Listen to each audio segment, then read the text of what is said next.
কে বা কাহার আগুন দিয়েছে স্যার এটা আমরা জানি না, কিন্তু আমাদের সাথে কারো পূর্ব শত্রুতা ছিল না। পিছনে কোনো এই ধরনের নেককার কাজ দেখি নাই যে কবরের উপরে কোনো আগুন দেয়, কিন্তু মুক্তিযোদ্ধার কবরে আগুন দিছে এটা আমাদের স্যার আমাদের না সারা দেশবাসীর উপরে একটাই ক্ষোভ যে মুক্তিযোদ্ধাদের কবরে আগুন কেন দেওয়া হয়। এটার জন্য আমরা নিন্দা জানাই এবং কি যারা দিছে তাদের দৃষ্টান্তমূলক শাস্তি চাই।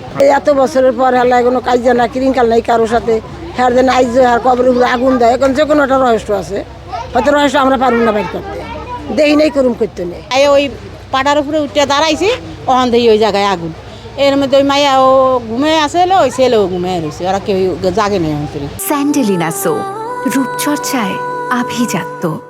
পরে আমি যেমন আপনি পেনা জানা পেতে আসলে এটা করলো কিটা, পরে আবার দেখি ওই ট্রেটা আসলে ওই জায়গায় ওখান তো এটা পাতা আনছে, মানে হাইল ধরে তার এমনি ধরে না, কিছু নর্মাল জিনিস দিতে হয়। ওই পাতা আবার ওইটা ভরিয়ে নিয়ে ওইটার আবার ওই দিকে কলার নামে হালাই দিচ্ছে। আমি আবার ওইটা আনছি, আমি তো আর বুঝতেই পারিনি।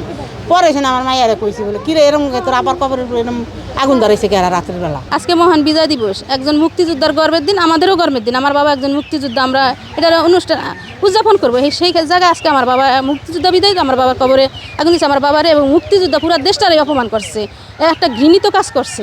আমি ওনার ফ্যামিলির সাথে কথা বলছি, তারা বলছে আমাদের কোনো শত্রু নাই বা নাই, কেউ দিতেও পারে না, ওনারও কোনো শত্রু নাই।